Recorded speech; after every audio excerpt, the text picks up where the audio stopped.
Hello everyone, Briximus Prime doing a quick video on the Transformers Legacy Core Class Iguanus. Normally I wouldn't review Core Class figures individually. Normally I would probably buy all of the Core Class in the wave and then just review them as one big video. But because I'm not that interested in getting Core Class Skywarp or Hot Rod, I'm just gonna be reviewing just a quick video of Iguanus here. So anyway, let's just get right on into the review by beginning with the packaging. Iguanus here features some very nice artwork. It says Legacy right there. Iguanus Hasbro Transformers. It's Legacy there again. And then he's got some nice artwork of his motorcycle mode right there. I like how that looks. And then here on the side, he's got some nice side artwork. I like his laser eyes, and the artwork here on the side looks pretty good. It says Core Class here on the side. You got the Decepticon insignia, authentic Transformers. And then on the back, you just got the product shots and barcode and all that. Here's the barcode in case anyone needs it. But anyway, that is it for the packaging.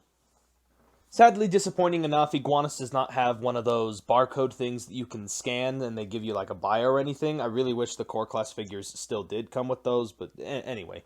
And it honestly is not really that much to look at, but then again, that's probably because this is a smaller piece of a bigger whole. But basically, this just serves as a little gun with a little 5mm port right there, and a 5mm peg, and a 3mm peg, so a lot of characters can hold this, and it can take blast effects. The only weapon storage I'm aware of is that he has 5mm ports around him, and you can just kind of store this on his back here, and that's really about it for the weapon storage, but you might as well just keep it in his hands if you can. Maybe you can put it right here? No, that doesn't work. But anyway, taking a look at Iguanus here, I love his head sculpt. I like the lizard man look of this guy. I like the yellow eyes, very piercing. I like how he has a very techno-organic design, but he's more techno than organic looking. It's just organic shapes. And overall, I like the overall color scheme on this figure. The purple, bronze, and red, and bits of black really do wonders for this guy. And he's actually a tiny bit bigger and a little bit more beefier than some of the other Core Class figures that I've handled before. I also like some of the design cues. Like, I like how cleanly his back cleans up, and I like how they managed to transform it to where both of the wheels actually shift to be evenly on his shoulders.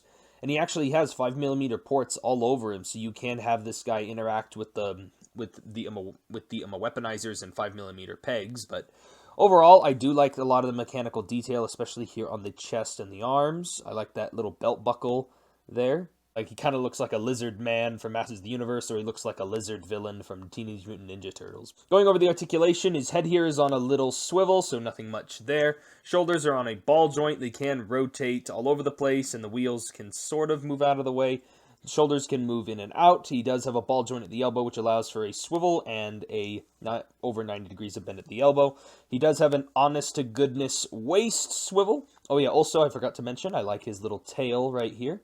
The ball joints at the hips allow for a kick. You can move back that far. They can move outward that far. And then a ball joint at the knee, which allows for a knee swivel. 90 degrees of bend at the knee. The ankles can move up and down. They can swivel, and they are on a very nice pivot. So this guy actually has, probably in my opinion, some of the best detail and posability of most Core Class figures. And here is Iguanus with some of the other G1-inspired Core Class figures that I've got. And here he is compared to some of the other beast character Core Class figures that I've got.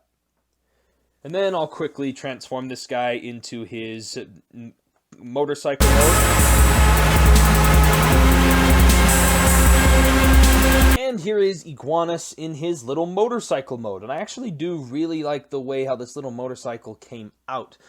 The weapon storage isn't all that elegant, just pegs on the top here, and yeah, that doesn't look that great. And yeah, this vehicle mode cannot stand up whatsoever. I had to use sticky tack to get it to stand up. This motorcycle does not feel like standing up at all. But I would have much preferred for this accessory in this mode to somehow peg into the back or peg in under here or something, just so that it could serve as a little base for this to stand up. I would have much rather liked that for this, but whatever. But yeah, overall, I do like the way how this vehicle mode came out. I like the sleek Decepticon logo right there on the front with the nice purple and red. This is a great color combination. I like the molding on the wheels. And overall, the conversion for this mode is actually really good considering the size and the engineering and the budget of this figure. I also like how the tail forms into the seat. There's no actual handlebar seating area, so trying to get other core class figures to sit down on this mode is a little bit of a challenge to get them to actually stay on, but you can try and pull off some pretty good stuff with it. Makes this feel really solid. Just wish that it had a better time balancing. Just trying to get this to... Hey! Here is Iguanus with some of the other G1 looking core class figures. Come on, stand up. Stand, Here he is with the other Beast former characters, and I totally wasn't too lazy to transform Ravage. And overall, yeah, that's it for the review. I honestly think this has got to be my favorite core class figure so far. Of every single core class figure you saw in the comparisons, that is every single core class figure I own, but also I feel like this guy is the best one so far.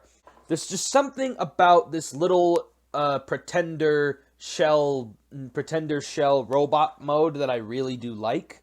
I would like to see a bludgeon figure. If they make it in this scale, I will be a little bit salty, but I would prefer for them to make a bludgeon maybe in the deluxe or Voyager sized figures. But if they made a bludgeon in at all in Legacy, and if they're gonna make one in the core class, make him this amount of detail and articulation.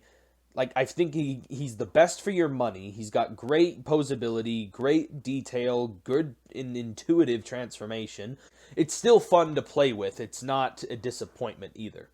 The only thing I feel like that's lacking is his accessory. And don't get me wrong, it does look kind of cool. I just think that it could have been a little bit more integrated in the vehicle mode. But other than that, that's my only complaint. If I had to give this figure a rating, a 10 out of 10.